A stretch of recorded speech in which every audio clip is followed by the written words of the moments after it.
Pemirsa, sidang di Pengadilan Negeri Denpasar Selasa siang mengagendakan pembacaan putusan sela dalam kasus pembunuhan Angelin dengan terdakwa Margriet.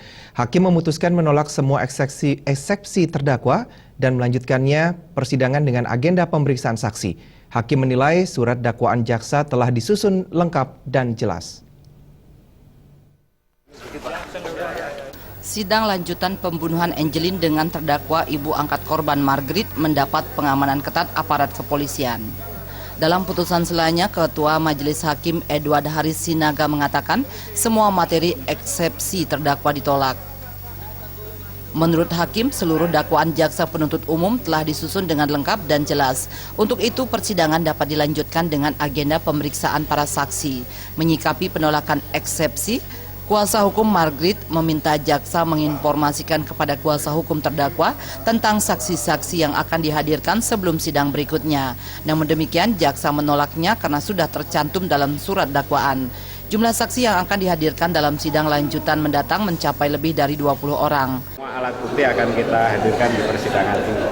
Dan sekali lagi bahwa ini adalah keputusan sela yang sangat cerdas dari Majelis Hakim yang telah menolak eksepsi penasihat hukum karena memang eksepsi itu tidak berdasarkan atas hukum dan kemudian mengambil alih pendapat jaksa penuntut umum dalam tanggapan eksepsi. Selain sidang terdakwa Margriet, Pengadilan Negeri Denpasar menggelar sidang pembunuhan Angelin dengan terdakwa Agus Handawai dengan agenda pemeriksaan saksi. Sebanyak 2 saksi yang dihadirkan dalam persidangan, yaitu suami istri yang kos di rumah Margriet. Dalam keterangan mereka, saksi mengungkapkan mereka sudah 3 tahun tinggal di tempat Margriet. Terdakwa diketahui merupakan pegawai Margriet yang membantu Angelin membelikan pakan ayam serta makanan untuk kucing dan anjing Margriet.